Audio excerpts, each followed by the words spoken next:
so let's give this a try. So here we have our given reaction here. I always call this the target reaction.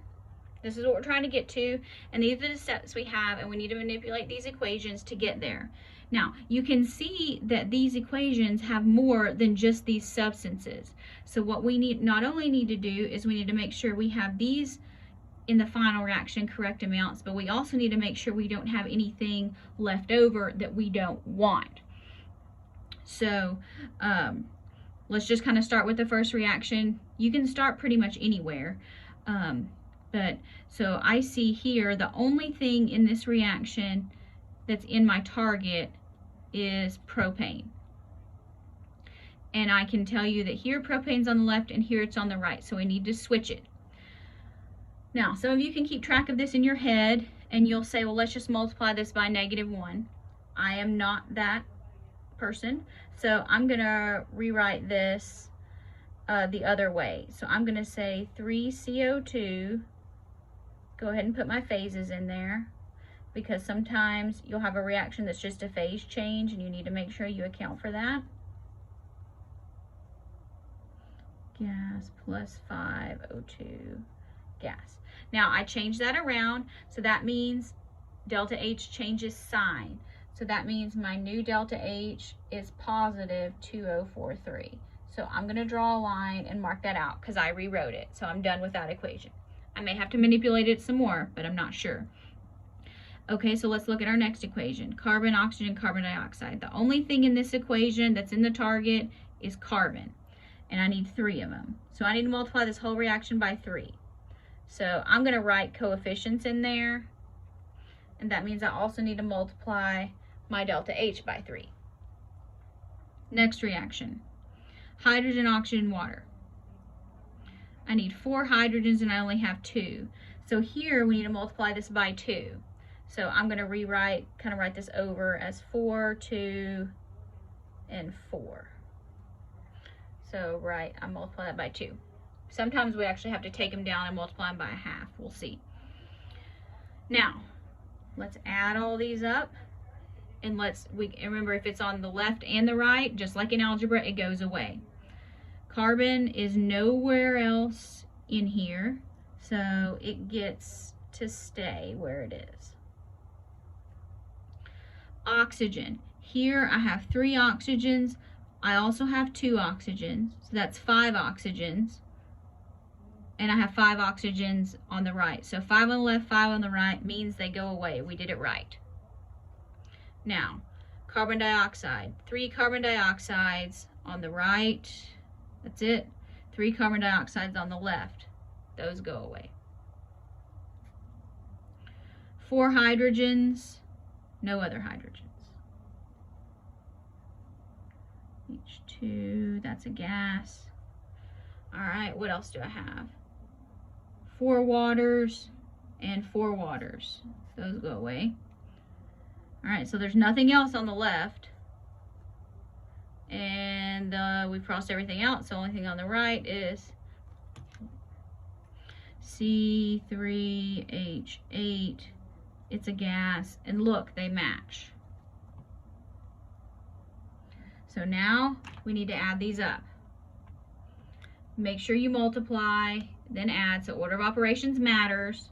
So negative 393.5 times 3 plus negative 483.6 times 2 plus 2043. 2043. All right, so I got negative 104.7. Delta H of the reaction, negative 104.7 kilojoules. All that work for that one answer. Let's try another one. This is our target. And here are our reactions.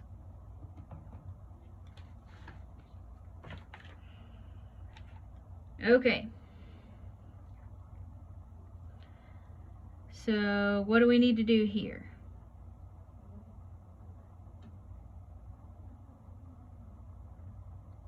We need Okay, I see.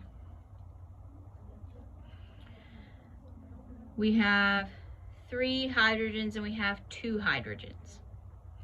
Okay, so there's 2 ways to do this problem.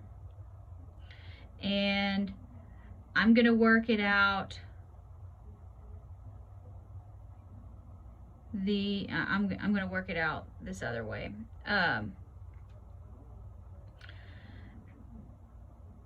Because when you're doing Hess's law, it's okay to have fractional coefficients, which goes against everything I told you in balanced equations.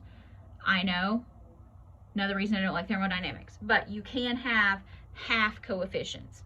So here, we actually need to multiply this reaction by 1.5. So I'm going to say times 3 halves. So that means this would be 3, this would be 3 halves, and this would be 3. So let's multiply this by 1.5, which is 3 halves. And now I have ozone and oxygen. I'm going to have to deal with that. But ozone here, I have 2 of them, and I only need 1 of them. So here, I'm going to need to multiply this by 1/2, and I need to reverse it. So I need to reverse it because it's on the wrong side. So here I'm going to say 2O3 gas goes to 3O2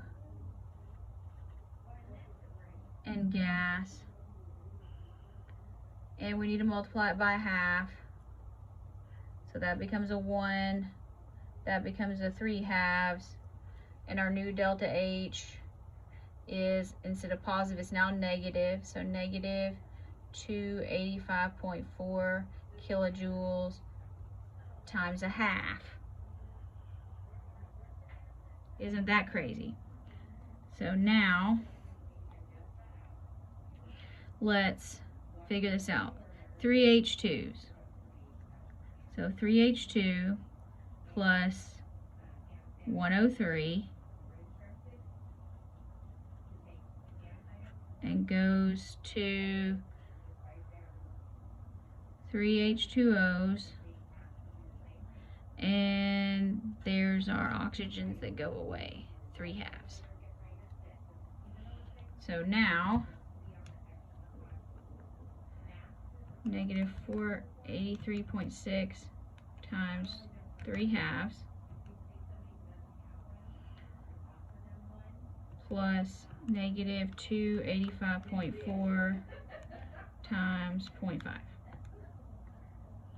So I got negative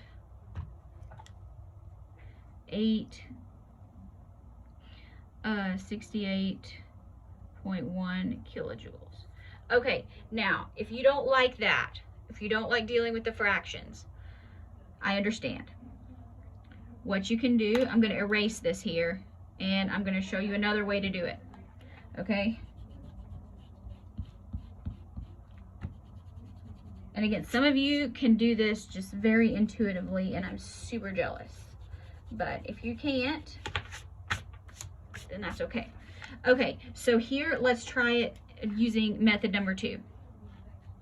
So here, this says I have 2 hydrogens and 3 hydrogens. You say, well, okay, so why don't I just do 6?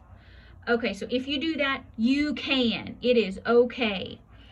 All right, so if you say, I'm going to multiply this by 2, which gives us a 6, a 2, and a 6. And say, I'm going to multiply this by 3, which makes this a 6, a 3, and a 6. So let's multiply this by 3. Next, let's reverse this, because we say, okay, there's 2, and now there's 2. We just need to switch it. So 2O3 gas goes to 3O2 and gas. So that means our delta H is negative 285.4 kilojoules. Cross it out. Okay, now look at this and let's try to add it up. So here now I have 6 H2s plus 2 O3s gives us, there's our oxygens that go away because one's on the left and one's on the right, 6 H2Os, and that's a gas.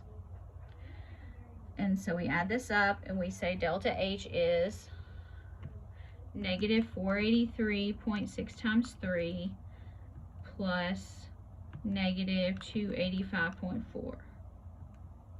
Okay, so here we got negative 1736.2 kilojoules.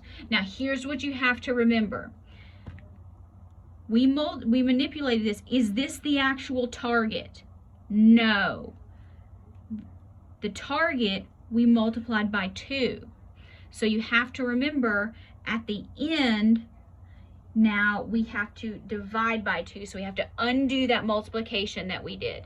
This is where I kind of tend to forget it.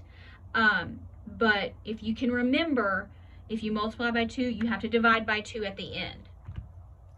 So now you divide by 2, and that gets you away from having to work with a lot of fractions, 868.1 kilojoules, and you still get the same answer. So there's 2 ways to do it. Pick the one you like best.